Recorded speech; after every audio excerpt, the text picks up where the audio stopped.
Kalispera to all the urbanists out there. Right now we are in beautiful Athens, Greece, here in the beautiful neighborhood of Plaka, and I am enjoying a nice Negroni here at one of the most gorgeous streets that you can enjoy here in Athens. I am so excited to be in the beauty of these gorgeous flowers, the buildings from the 1800s, in one of the oldest neighborhoods in the entire world, 2,000 years continuously. People have lived here. That's crazy to think about. There's older places in the world, of course, but not that people have lived here for that long the entire time. 2,000 years, people have been in this neighborhood. So we are in a place that has been alive for 2,000 years. This is like the best example of urban design that I have ever encountered. However, why are we here? Well, today is a special birthday Q&A. Yesterday was my birthday and it's a philosophical chat. So first 10 minutes, ask me anything about travel. And then after that, for about 20 more minutes or so, ask me anything about everything. All right, let's enjoy. So I am at this gorgeous little bar. I'll find out the name after I am done. I'm drinking my favorite cocktail, a Negroni. And I have two nice appetizers here because I'm going to eat later. So I'm going to enjoy my appetizer now. I'm having some grilled cheese, halloumi, and some vine leaves with a yogurt that is a bit too wet, but the vine leaves look good. And let's enjoy on this. So welcome everyone. Let me know where you're watching from. I'm Ariel. This is Urbanist.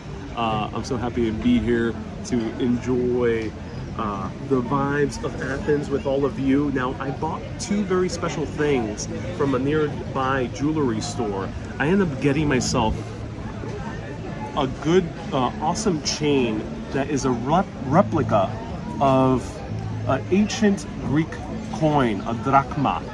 And this is a replica made directly from the actual mold taken from an actual drachma that is in one of the nearby archaeological museums.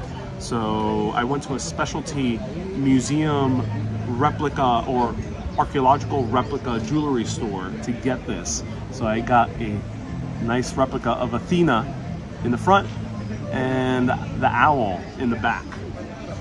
This is so cool with a nice, great stainless steel chain. And also I end up getting a stainless steel bracelet. So I really recommend going to the jewelry stores along the area of Plaka.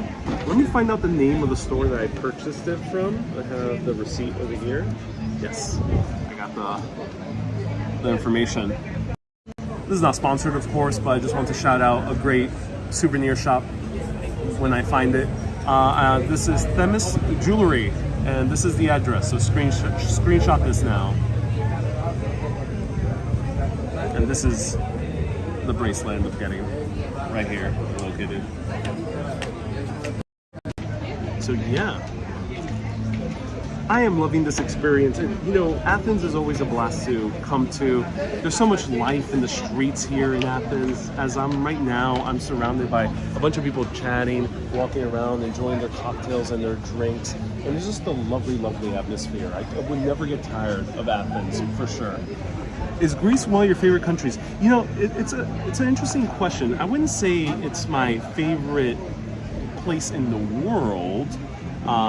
It's not my favorite city. I think there's cities that are a little bit more beautiful and interesting to be in, which is Rome and Paris. And then London, but London is changing a little bit. So those cities definitely are more beautiful overall. And then I would probably live in those cities because of its beauty. But the culture I love most so far in Europe is Greece. Just because of the food, the attitude towards life, everything is just so lovely. All right, here's some cheese. Oh my God.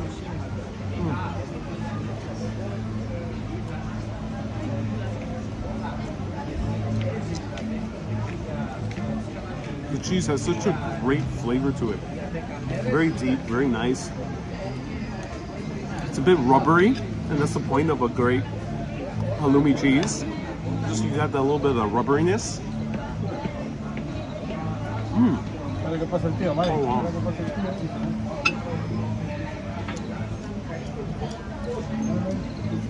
And some vine leaves drenched in olive oil so much that you see it dripping. Look at that. Look at that. Look at that. It's dripping now onto my cheese.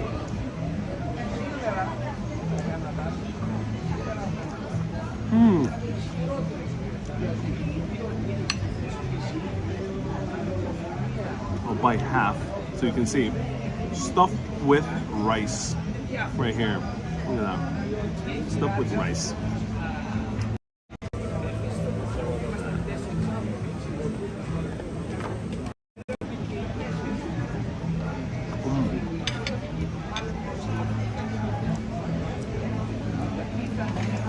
Wow. Now we're like in a very touristy bar right now. And did I say vine leaves? Yes, vine. From wine, vine leaves. So the grapes grow on vines. These are the leaves. They use them. They wrap it. They stuff them with a rice mixture with some herbs. Sometimes it has meat in it. And this is what you end up getting. This is domades, is one of the names. Dolma is another name. Depends on who you ask. But these are vine leaves in English.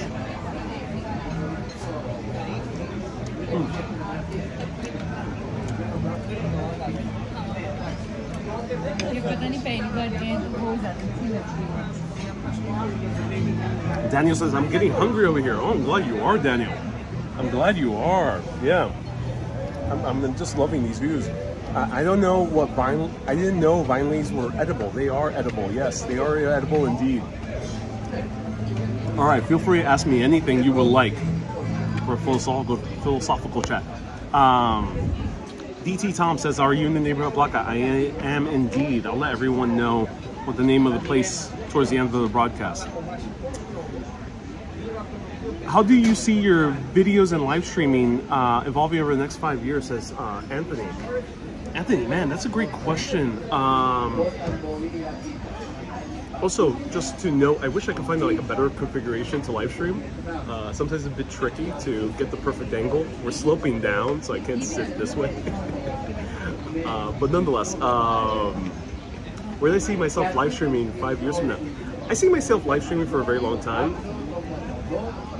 I want to live stream from more exotic places for sure. I want to be able to show you parts of Asia, like the Angkor Wat in Cambodia. I wonder if there's cell phone reception in Angkor Wat.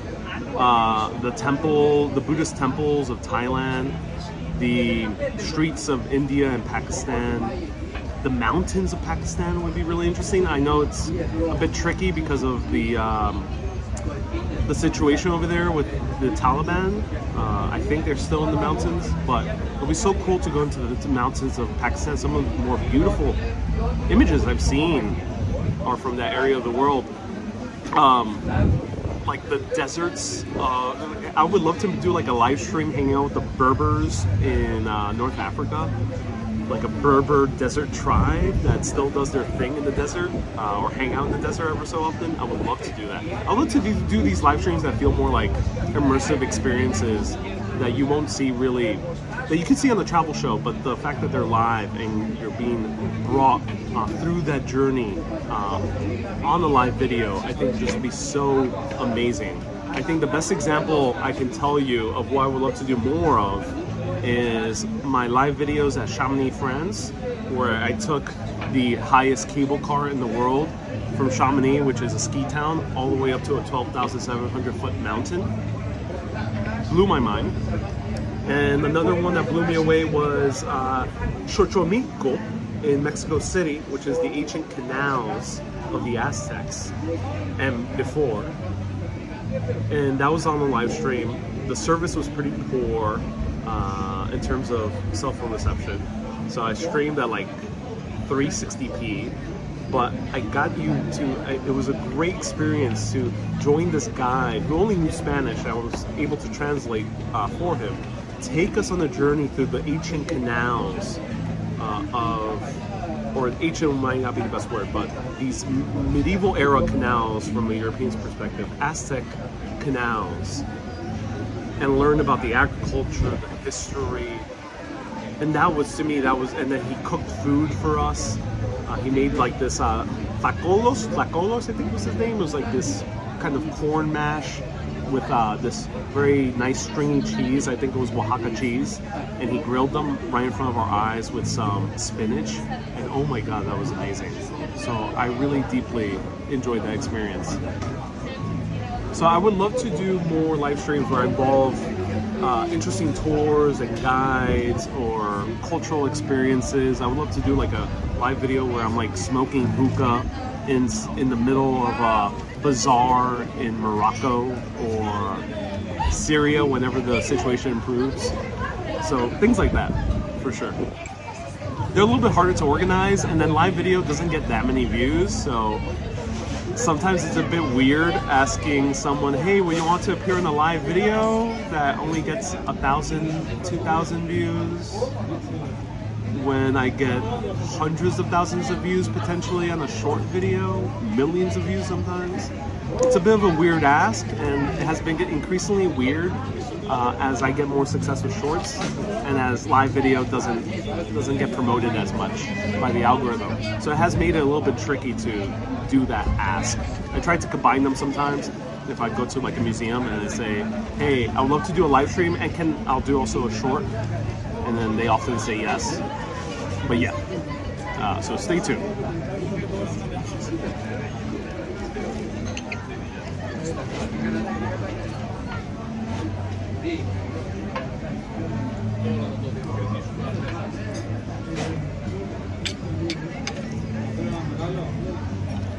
Robert, nice to see you here.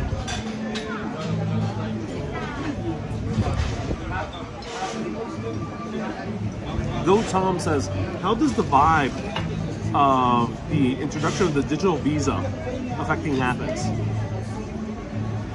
So I can only speak from my personal experience as a foreigner, as a tourist. I came here in 2015. The vibe was different 2015.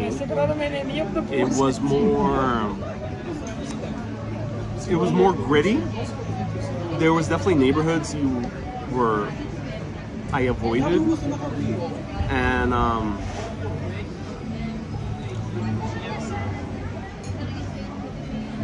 yeah, I haven't noticed too much of a difference from my point of view. I would say the only difference I noticed is the neighborhood of Exarchia, where it used to be a neighborhood I would avoid in 2015 when I first visited. It was a neighborhood I avoided also in 2021.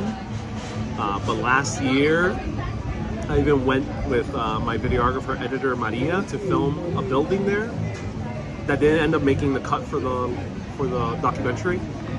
And in Exarchia, we were nervous. Maria, who's from Greece, was nervous to go into this neighborhood, and we were going to be joined by a few of her friends who are local Athenians, and they were nervous to go to Exarchia.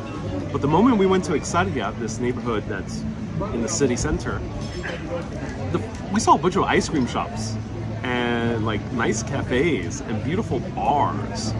And even though it still has that grit, it feels different. It feels like a Bushwick. So that's how it's changing. It's changing similar to how Brooklyn changed in the early 2000s. Can you see signs of investment being poured into the capital? Yes.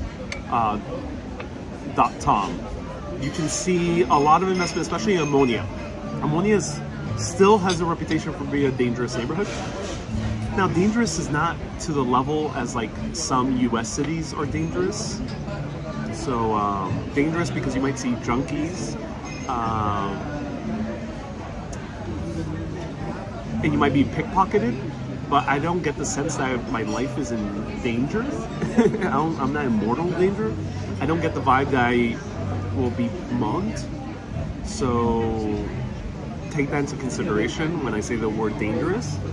So Ammonia is associated with being a dangerous neighborhood, a neighborhood that's undesirable, and that is being a whole host of hotels are being built there in Ammonia Square. They're very tall, That's the entire episode. That's episode 4 of the Athens Urbanist.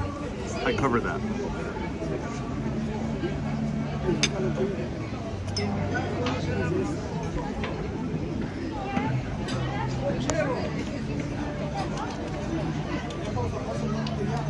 Candace says, if the locals are nervous, be careful. The thing is, Greeks have very bad associations with Ammonia, a neighborhood in the city center, and Exarchia. But it has changed, and it's surprising even to the locals because a lot of expats have come in here, a lot of tourists have started coming into these neighborhoods, and then a foreign investment as well, mostly by the Israelis, have been funneling a lot of money into Athens. So yeah, that's how it's changed. So feel free to ask me anything. Let me show you the view. These are my views. Why did you avoid them though? Because they were associated with being a communist-free zone that did not like cameras or tourists. Is there a police presence? In Exarchia there was, significant.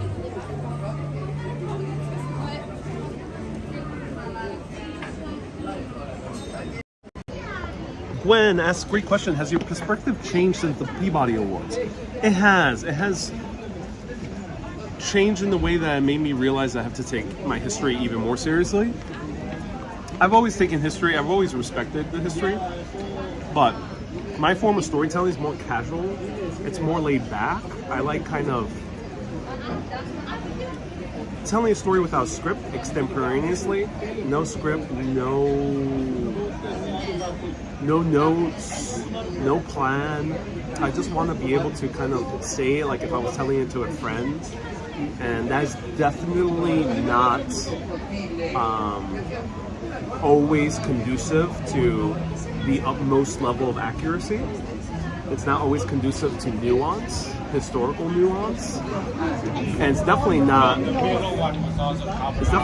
form of academia, for sure.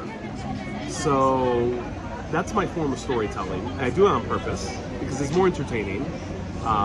It's more fun, it's more casual. You tend to remember things more because I'm at the place. I'm telling it from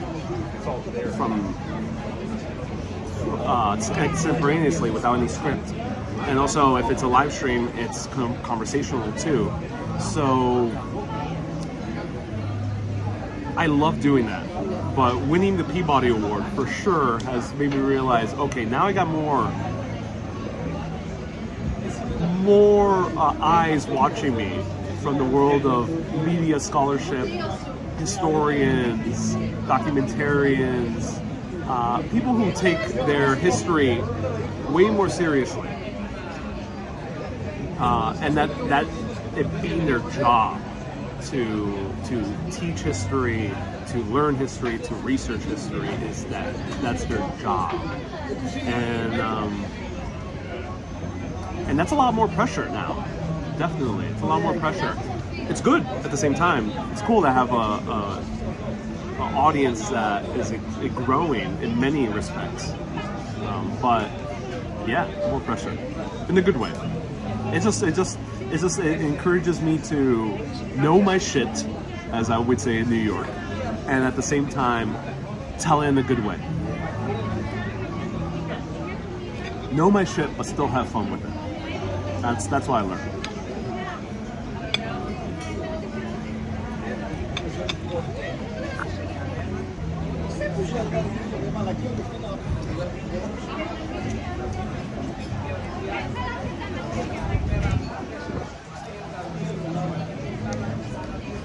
Isabel says, is this a place with the cherry ouzo? Yes.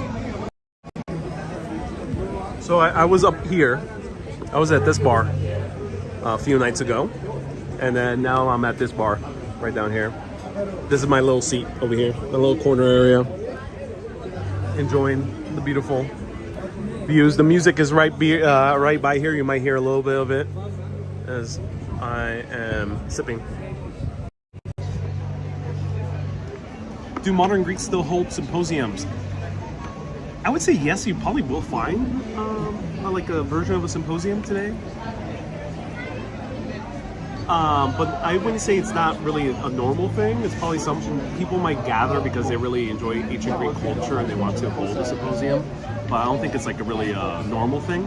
However, symposium, if people don't know, watch my documentary series about the Athens urbanist.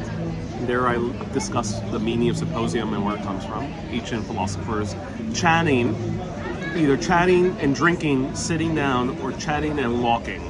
That was a symposium. It's chatting. Symposium nowadays, at least in English-speaking countries, means more a lecture. But symposium is this. It's chatting. Sitting down with a good drink and just casually chatting and trying to philosophize, get deeper, talk about any topic and just dig deeper into it by the act of conversation. I think culturally the Greeks do that. It's kind of normal. I've seen in New York and definitely in other parts of America, America has so many beautiful qualities, but one thing that is different, very markedly to me, is that intellectual conversation is a bit harder to come by in America. People start kind of zoning out from an intellectual conversation after like 30 minutes or so. It's kind of like the limit. People are kind of like this is a bit too serious, this is a bit too deep, I don't want to talk about this. Let's play a game. Let's play Uno. Let's shoot the shit. Let's drink more. Let's party. That is definitely kind of more the vibe in the U.S. Of course, this is stereotyping. This is generalizing. So of course, I have friends in the U.S. that I can easily chat with for a very long time about all variety of topics. But definitely in the U.S., the emphasis is either time is money. So either we're hanging out for like an hour, having a good chat, and that's it, we're done, I'm gonna continue with my work.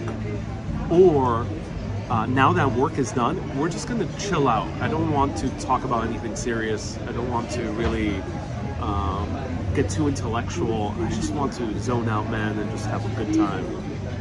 That's the vibe in America.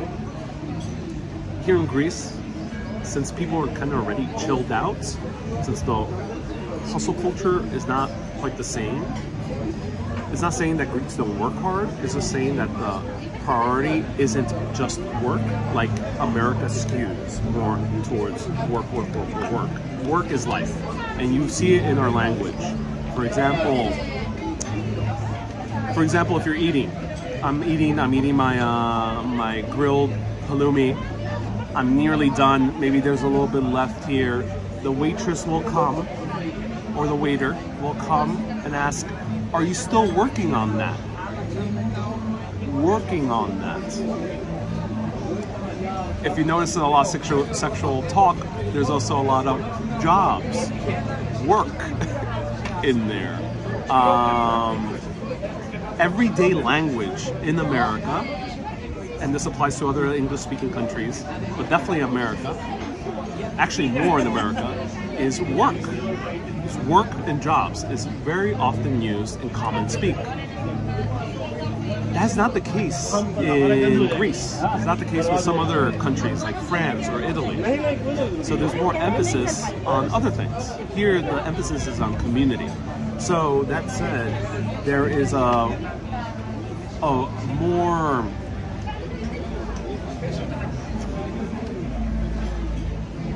more openness to sit down and chat for a very long time and go deep and joke around and everything in between. That's more of the vibe in Greece that I really connect with as someone who's kind of that's my personality, and just culturally I kind of fit with that. MD, nice to see you here. Candice, welcome. Susie says, I'm not smart enough to have a deep intellectual conversation. Doe Tom says, don't be rude with Greek stereotypes. Someone was asking about laziness. That's a stereotype. That's a rude stereotype in my opinion. Let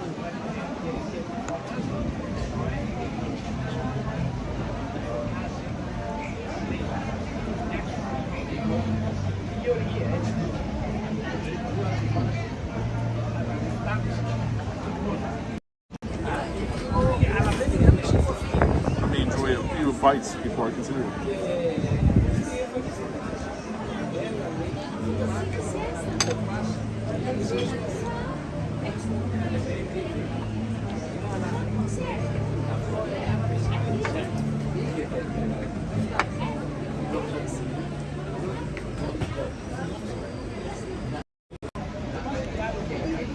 So Mr. Dave Pizza says, do you have a favorite Greek god?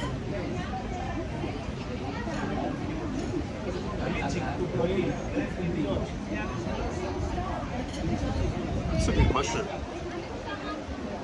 Not necessarily. I haven't really thought about that too much. I mean, Hermes is cool. It's a man who's an endless pursuit for knowledge, also chilled with the humans. I think Diogenes is interesting, but he might party a little bit too hard for my tastes.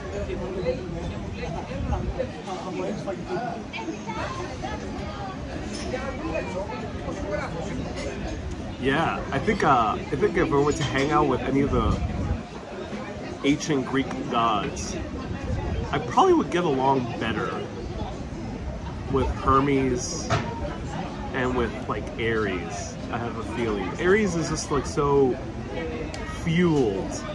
He's a go-getter. I think I would get along with Ares for sure, and Hermes. Probably the two gods I think I would relate to. I'm not like Ares. We're not the same personality, but I think I would get along with him. Peter from Bay Ridge, nice to see you here, man. Thank you so much for tuning in.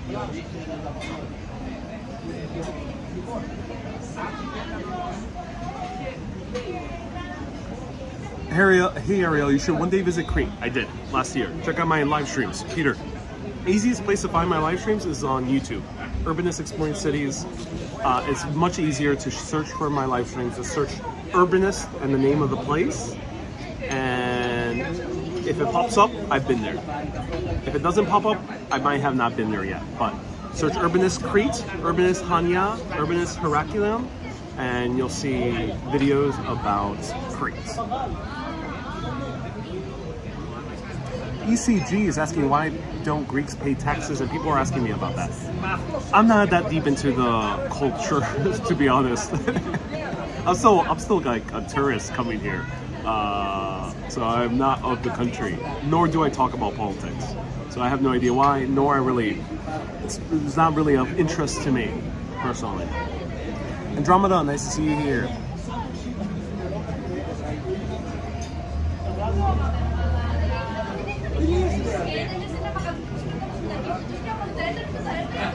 People are saying, why are you not answering the question about Greek taxes? Not interest to me. I wish the best for the country, but I'm not a citizen, nor do I live here, so yeah.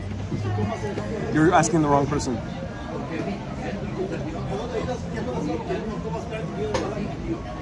Kathy says, and you teach history well. I fell asleep in history class in high school.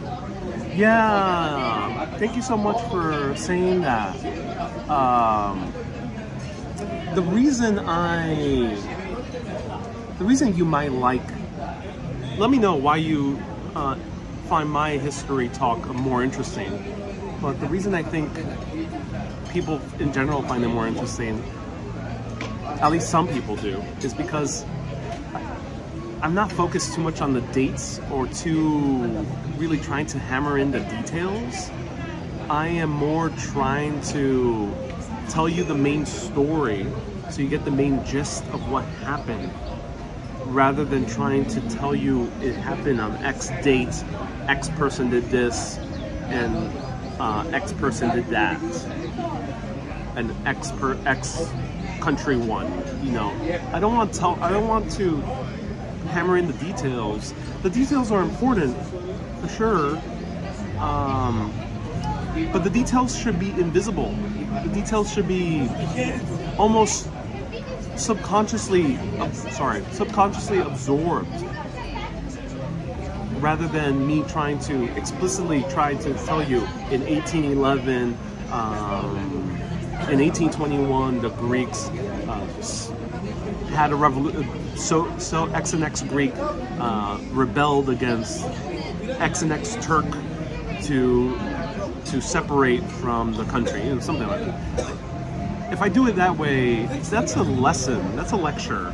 And I get it why lecturers do this, because storytelling can sometimes get in the way of getting a bit deeper about why X happened in X year. So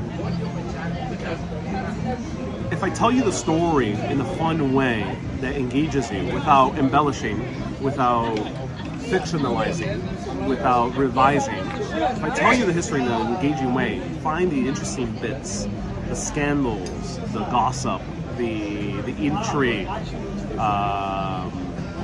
then you will remember the history because I told it to you in an interesting way. And then most likely you also remember the general dates. You might not know exactly what happened in 1821, the Greek Revolution, but you'll know it happened in the early 1800s because I told it to you in an interesting way. I think that's the power of storytelling. So I think it would benefit teachers, especially in high school and below, to be good storytellers. In college, it might not be so necessary, but definitely in high school or below, I think storytelling is key. It's key. And that's why a lot of kids grow up, I can speak at least from my American perspective, grew up not caring about history because it sounded so boring in high school. But it isn't.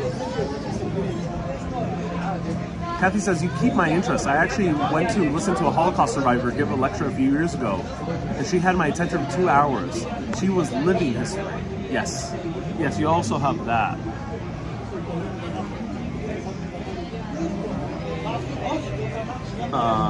George, nice to see you here.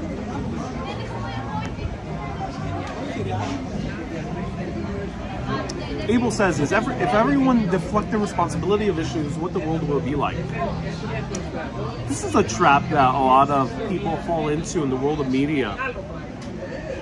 I'm an entertainer, I'm a storyteller. If you expect me to change the world, you're talking to the wrong person. Jerry Seinfeld said this so well when someone started screaming at a few of his shows. And he's one of my favorite comedians. And he basically said to the audience, he was jokingly responding to the heckler, saying, hey, you're talking to the wrong guy. Like, I'm a comedian. If you think I'm going to change the world, you're misinformed. And I think the same thing, definitely with me. I am a storyteller. I'm an entertainer. I'm a video maker. I'm not here to change the world. I'm not here to change policy. I may talk sometimes about urbanism and urban policy, but I'm an entertainer. That's my job. So if you expect me to change the world or illuminate people about specific political policies, you're talking to the wrong guy. There's better people who can do that, not me. And I don't want to do it too. So you also have agency, wherever you are in the world, whatever your job is, you have agency to decide what you want to do. You want to talk about something, or you don't want to talk about something. It's up to you. Don't let anyone pressure you into it. You live your own life. I think there's a lot of guilt tripping in the world nowadays. There's a lot of people trying to convince you that you have to do X thing to change the course of history. That you have to be a part of some movement so you can make a difference in the world. I think it's also, in a way, a bit pompous to think that you can change the world. As Gandhi said, be the change that you want to see in the world. I'm paraphrasing, of course.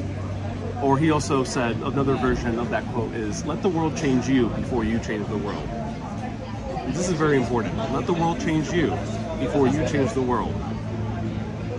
A lot of people don't let the world change them.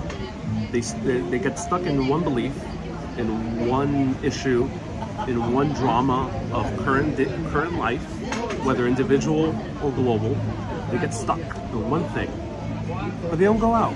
They don't meet a person from the other side. They don't go to a different city. They don't go to a different neighborhood in their own city. They don't go to a different country if they're able to. But you don't need to. You just go to that neighborhood that's different from yours. Meet the people from X neighborhood. Meet another local. Meet someone from a different age. People sometimes get stuck and they're only hanging out with 20-somethings, going in being part of some movement when they barely know anyone who's 80 years old. Talk to someone who's 80 years old. That is more important than sometimes trying to lecture other people. And I, in my own content, never aim to lecture anyone. I'm going to tell you a fun story, but you're not going to hear any lectures here. And that's my promise to you. For sure. Well, you might hear my lectures about urbanism, but that probably is a little bit. I'll lecture you about how we can build better cities. That I'll do.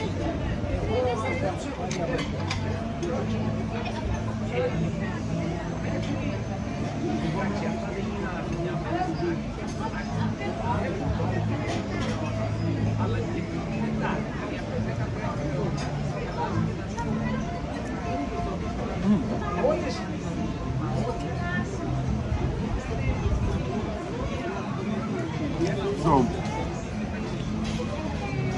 stick around for about 10 more minutes. This is a great conversation. Let me know if you're enjoying it. Ask me anything. I had a college English professor I couldn't understand. That's the irony. He's supposed to be an English professor. Isabel says, the fact that you're physically in that place, you're providing historical details, is a beautiful pairing. Yeah, that's the thing I contribute to being a storyteller. Not all storytellers need to be in the place. Some like good journalists or good reporters, they can tell you a very interesting story sitting down in a TV set. The guy at the bar, the local bar, the Sheneki as the Irish call it, or the Scots as well. That guy needs the bar. He doesn't need to go out to the place. The tour guide could just be at the one landmark. He doesn't need to take you to England if he's talking about a battle that happened in Scotland because there was the English involved. He doesn't need to take you there. He can tell you the story from England. I mean, from Scotland. That's an example. So, for me, I find it very... I'm lucky that I have the endurance, the capacity, the will, and the ability to take you to specific places. Julie says, what kind of birthday cake do you have?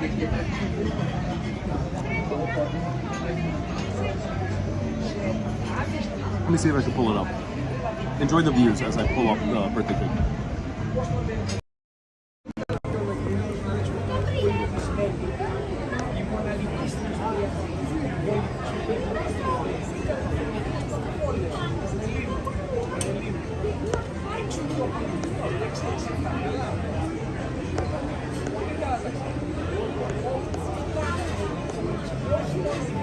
So yesterday I had 3 cakes, but this was the last one of the night. I think this is called ekmek. I might be mispronouncing that. I went to Taverna Climataria, which is a great historic tavern here that has live Vertigo music, which is Greek blues. It's the music that people really associate with Greece. Mikis Theodorakis of Zorba the Greek fame played a version of the Vertigo. And Hasidikis of Serpico soundtrack fame and a bunch of other songs also played a version of the Vertigo. So great music. They were in episode 5 of the Athens Urbanist, and I had this for my birthday cake. So good. And I had a kataifi, which is like similar to this, but it's the bottom phyllo that's kind of stringy. and wrapped and has a bunch of pistachios stuffed inside with drenched in honey. I had that for my second birthday cake. And then the first birthday cake of the day, I had cake 3 times late yesterday. I had a mango cheesecake for a lunch birthday cake. So good. But those two I don't have photos that I can share.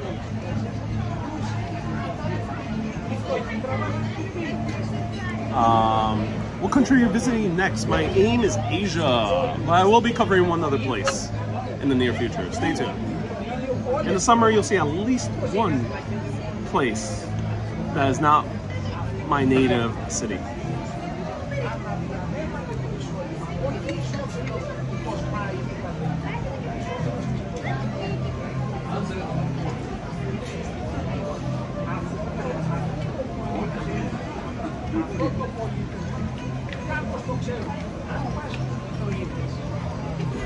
Samuel says, what topics or themes do you wish you could have covered in the Athens Urbanist?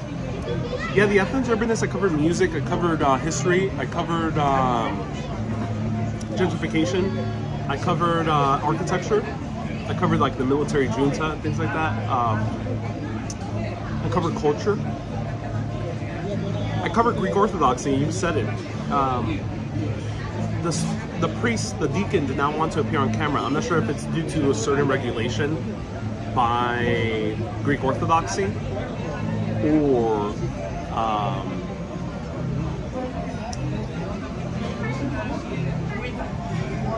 or that he did not personally want to appear on camera. I couldn't tell for sure. I think he told me there was some rule that he couldn't appear.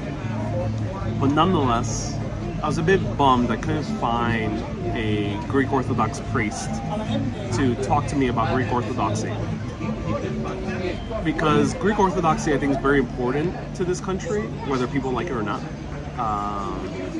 It's very influential. Important might not be the best word, but influential, very influential on Greek culture today, in Greek history.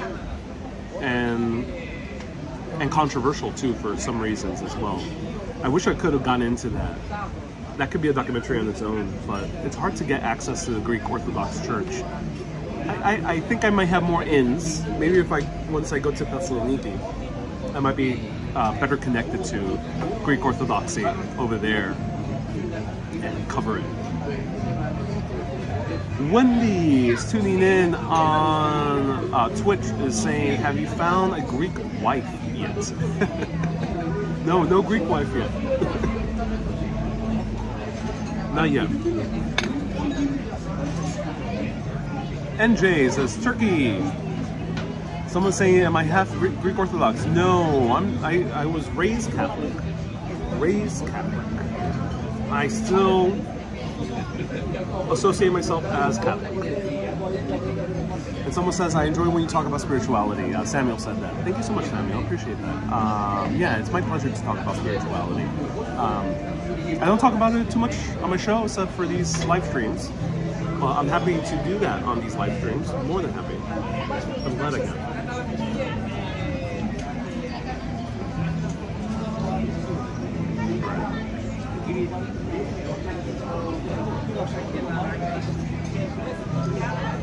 Oh my god. That's a good Negroni. It's getting pretty full over here.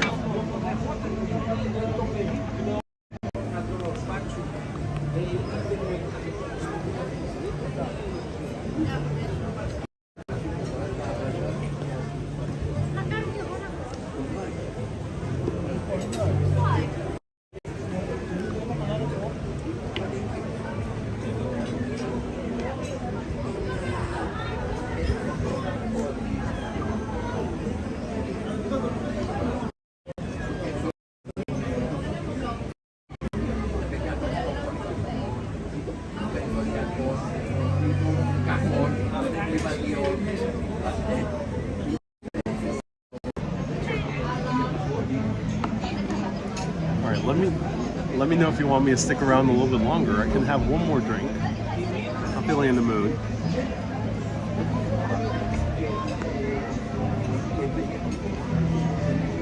Silvio says, would you stay in Greece for 6 months? I can only stay in Greece for 3 months as an American citizen. I wish I could stay for 6 months. There's ways to stay longer, but yeah, I wish I had EU citizenship. I would love to stay in the EU, including Greece, for a long period of time, for sure. So he says, cats love you. I love cats. I love cats. BB says, can your philosophical chat include on New Age thought? Yes, it can. Let me try to hail the waiter for some extra Negroni. And then,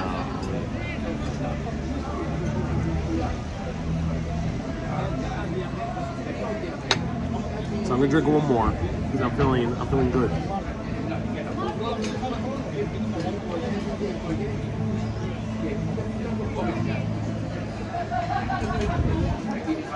Another Negroni, please.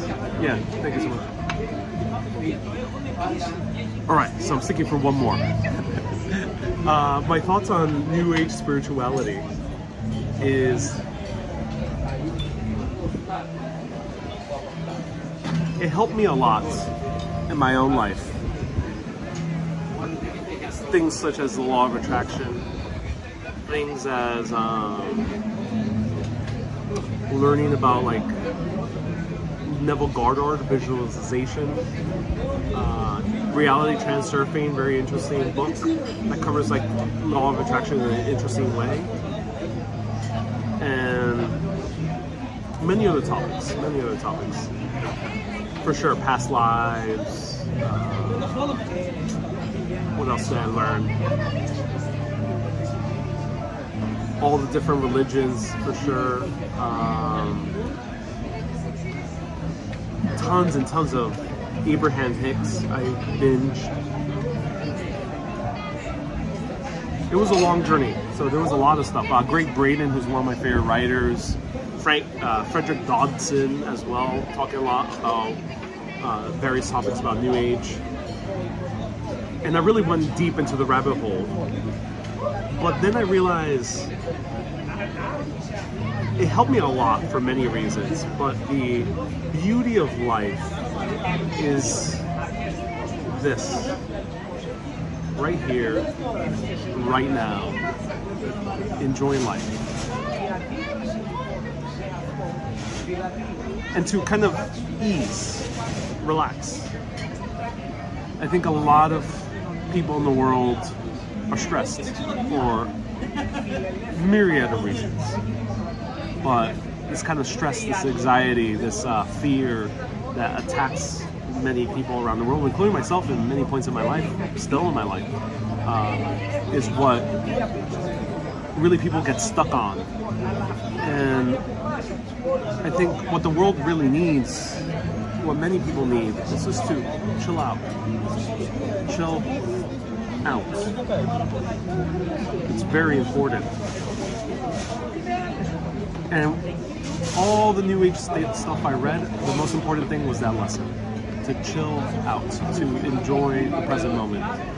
With friends, with family, with significant others, with other people, or in the presence of other people if you're on your own, to just enjoy life, to sit at a bench and enjoy the birds passing by. That's the most important thing in life.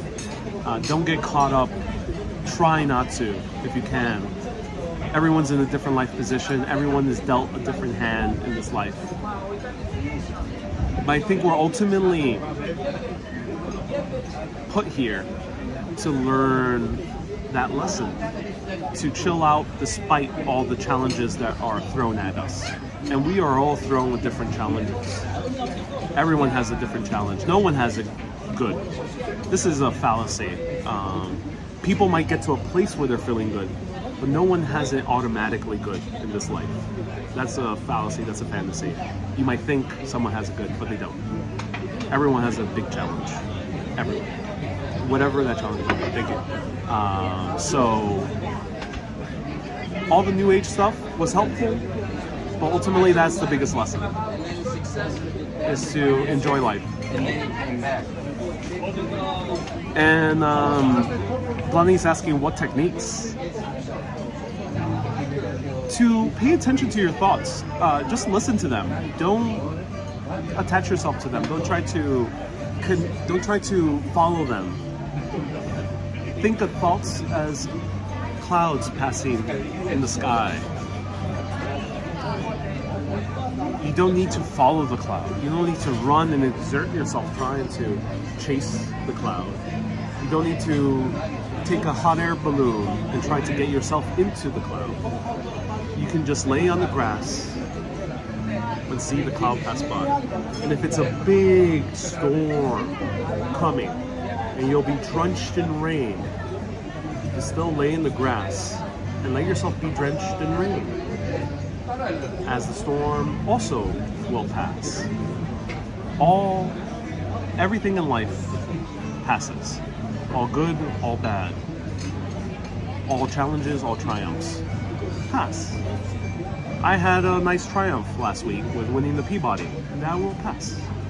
I had challenges as well. That will also pass. So,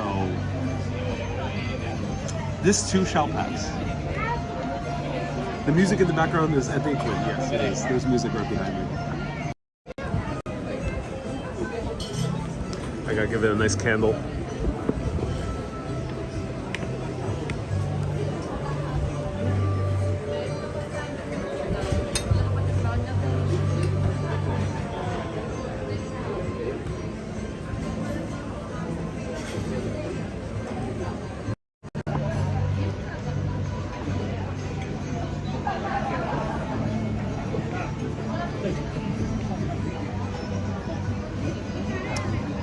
Isabel says, for the most part, things work out on their own. I've kept myself at night for little things, worried, as it always gets worked out on its own.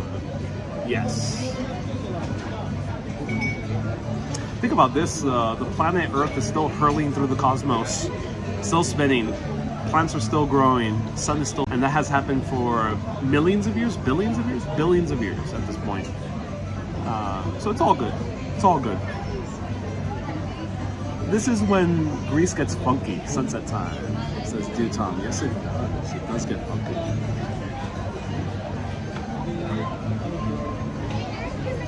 I agree with that to varying degrees. However, if one's trying to deliberately create, do you believe there's a limit?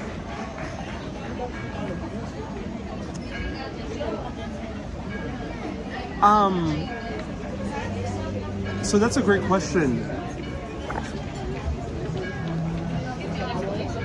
Law of attraction or manifestation is just kind of a higher, like a new age level of hustling, of willpower. So rather than muscling your way through physically or financially or business-wise, you're hustling your way through spiritually, subconsciously, psychologically. So it's still hustling, just in a different format. So in a way, maybe one does not need to create. Maybe one just needs to live, to enjoy. Creation can be awesome, but don't let it consume your life. Just enjoy the moment that is. Kathy says, I had a high school friend that worries about stuff that he can't control and loses all sleep for it. Oh yeah. Are you going to go up the steps or down the steps, Susie asked. I can go either. I can go up the steps for a beautiful vista of the city. I can go down the steps to get to my lodging a little bit faster. Either way works out.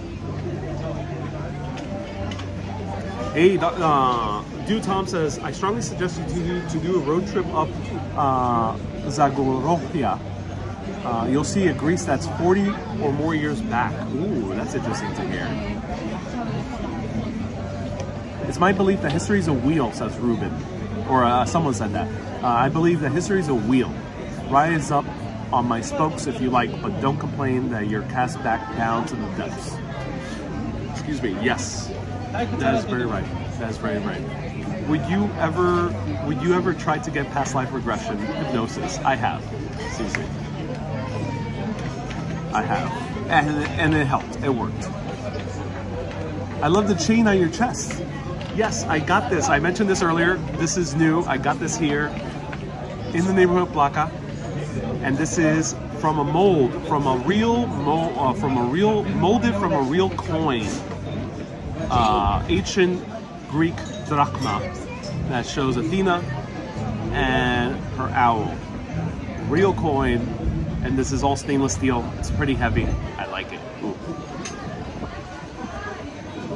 Stiliano says, go to Kalamata. I have. I did a short video on that. So let's watch 3 days in the Peloponnese. I wish I could live stream. I did not have time to live stream from Kalamata. But the brief time I was in Kalamata, I was blown away by how amazing it was. Abyss says, nice to see you in Greece. Thank you so much, Faisal. Cheers, everyone. More drinks. All right.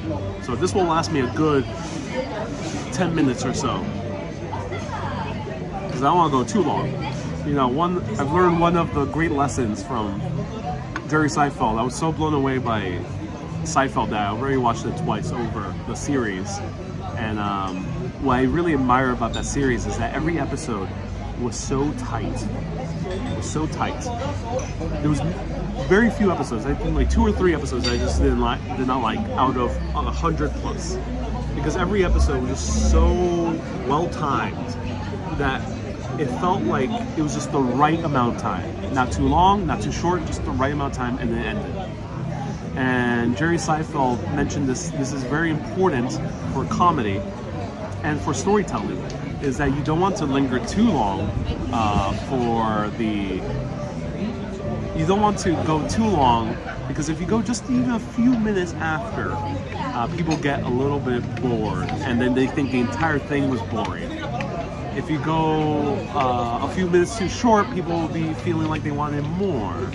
But if you end it just right, you'll have the perfect show. So yes, I do love these long live streams, but I also learned the beauty of being brief. And it's something that I realized that my short videos have been really good at.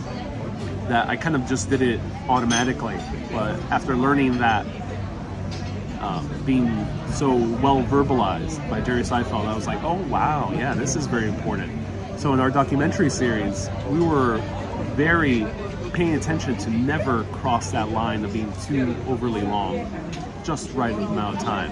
So that said, I will stick for 10 more minutes to end this at 1:05. I will time you. You gotta ask me the best questions you've ever asked in your entire life,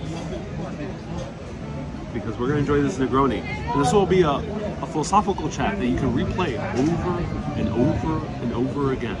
I have much longer ones. If you want to enjoy a long one that lingers, gets a little bit interesting, gets a little bit boring, gets a little bit too long, gets a little bit fun, gets a little bit interesting, a little bit intriguing, you can watch those. And I'll be back from some of those a little bit later. Stay tuned in a few weeks or so. But right now, this is going to be a short one. So ask me the best questions of your life in 10 minutes. Are we living a simulation? No. We're not living in a simulation. We're living in a school, and that school is to learn how to love. Basically, that's it. If you love, not romantically, but love, real love, I think you lived a good life. Wendy says, have you found your NYC wife? No. No official engagements have been set yet. Peppagen, nice to see you here. Actually, season 7 episode 14 is playing right now. What a coincidence, that's Julia. Boxer briefs. Boxer briefs, specifically, yes. Too much information, but yes, specifically boxer briefs. Can't do either, one or the other. The boxer is too baggy, briefs are too short. It's better right in the middle. Wendy says stay for 5 hours. Soon I'll stay for 5 hours. Stay tuned. Hey, nice to see you while you're still in Greece as of this. Oh, I'm glad. Kay says, oh, I remember the long chats. There'll be more of that this summer. I hope you had a great birthday, says Stephanie. Oh, yes, I did have a great birthday. Negroni's going, the alcohol is streaming through. Will the ultimate question be asked? The one question that will blow everyone away. It will take people to new levels of understanding. Will that question be asked? We'll see. Sci-fi is always playing somewhere, says Alamo. It is. That's how popular it is. It's crazy popular. Stephanie says, have a great birthday. I'm so glad. Stingyamas, as they say in Greece. Oh, yes. I'm in beautiful Plaka. Enjoying the views of the tourists, the hordes of tourists passing by, and enjoying the beautiful sights and sounds of the city.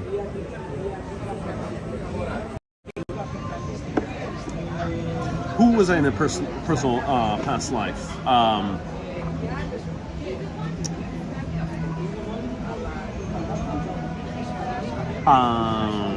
That's a bit of a personal question. Do you want a British wife? You know, I love Europe a little bit more than UK at this very moment in time. Were you Greek in the past life? At this point, many people have told me that yes. I think at this point, most likely that was the case at some point. I don't know of any, you know, from my own experience, but it's bound to be. Maybe I gotta do some more investigating. Why do we believe in things like religion? That is a great question. We have to believe in something. You know, life is big. Even scientists believe in something. Imagine trying to explain radio to a tribe that has been not contacted by the modern world, say in Sentinel Island in the middle of the Pacific, in the Indian Ocean, I mean. Imagine trying to explain to them radio. Oh, there's invisible waves traveling through the sky that are transmitted from a metal structure, a metal tower that has pointy things, and these pointy things transmit invisible waves and go down into a little wooden or a little metal or a little aluminum machine, and this little aluminum machine with bright lights absorb these invisible waves and it emits sound. People would think you're crazy, like insane. We all have to believe in something. Even the scientists who had to build radios, like Nikola Tesla and Marconi, they had to believe that radio waves existed. They had certain scientific reason for it, but they had to take a leap of faith to try to study it, to try to build it. You have to believe in something. And that includes things that are out of your control. There's weird synchronicities in life. There's weird happenstances in life. Why do you get that random phone call when you really needed it? Why do you get that job when you really could have used it? Why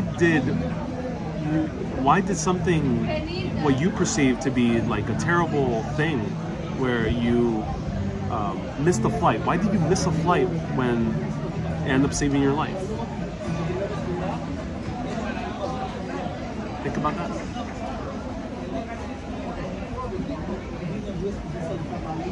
MZ says, how did you turn your old in this birthday? Age is a social construct, so I am a timeless being who has lived eternal lives, so yeah. My age is just a social construct. No one needs to know it. We don't need to spill our social constructs on others. Come on, guys. That's just rude. I'm not going to spill my social construct upon you. Like that's just rude. I'm not gonna do that. I'll be more polite than that.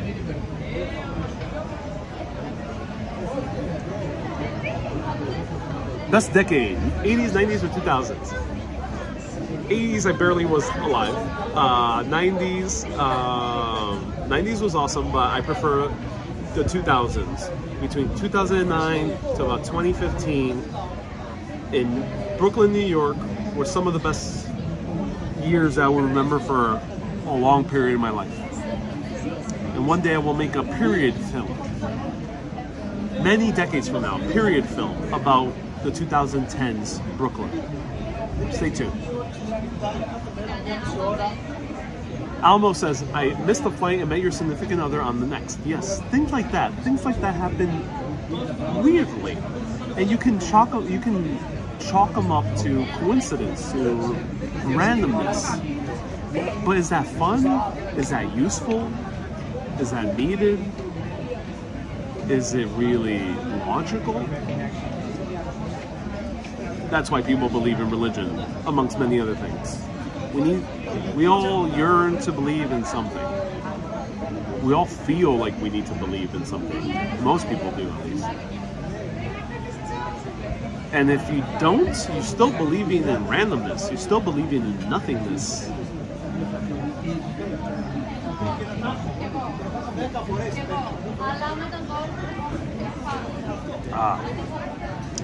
Two more minutes. Ask the best questions of your life. Are you actually in control as a person? That's a very deep question, Papa Jin. Pep Jin.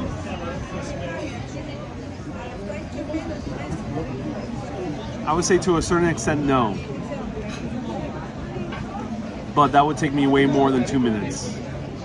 That is a very complicated question. It's not that easy. So, I would say no. But it's complicated. That's what I could gather. Do you know when people started celebrating birthdays? They started celebrating birthdays in 1123 on January 7th when a guy named... no, I'm just joking around. I have no idea when someone started celebrating birthdays. No clue. I wish I did. Do you like the Statue of Liberty? I love it. The Statue of Liberty is amazing. Wendy, that's a great question. Well, if we live in the moment, do we need religion? I don't think we need it. If it helps, it helps. If it doesn't help, then it doesn't help. Do what helps you. That's it. Don't try to force it. I would say that would be my insight. But of course, everyone has a different insight. Everyone has a different personality. You gotta really get to know yourself first. Get to know you before you get to know the world. Before you get to know a belief system like a religion or spirituality or New Age or psychology or philosophy. Get to know yourself first. It'll help you way better in life. It helped me for sure. Do you like Spain? I love Barcelona. I'm curious about Seville. Spain is a country I don't connect with too much.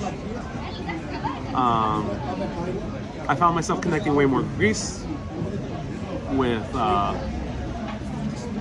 like Slovakia for some weird reason, with England for sure, and Ireland. Not so much Spain. All right, everyone. These were amazing questions. A birthday history mini documentary. Oh yeah, these were amazing questions. Don't you mean? Would you like to meet Jesus? Jesus is my homie. I would love to hang out with him. Let's do a live stream together. Hey Jesus, if you're watching this, let's do a live stream together. Let's do a dinner live stream. Yeah, let's eat some fish together. Fish and bread. Let's do that. Everyone, thank you so much for tuning into this amazing broadcast. I hope you enjoyed it. Please let me know if you enjoyed it. I'm Ariel. This is Urbanist. I explore cities all around the world. Watch my documentary, The Athens Urbanist. Right after this, watch it. Watch the entire thing. Binge it. Quit whatever you're doing in your job right now. Stop working. Stop. If you're hanging out with a significant other, let them be for a few hours. You, right now, go and watch The Athens Urbanist. All 5 hours of it. You won't regret it. You can search Athens Urbanist on YouTube and you'll find it. It's also on Facebook. It's also there. Thank you everyone so much for tuning in. Let's chug this. Yamas. That was amazing. I'll be back in Greece at some point. I really love this country. Today's my last day. I'll be back one day soon. And stay tuned. You're gonna see more wonderful places in the summertime. Keep being awesome. And always, I'm being very serious. Very serious. Keep being awesome. And keep on exploring. Have a great day, everyone.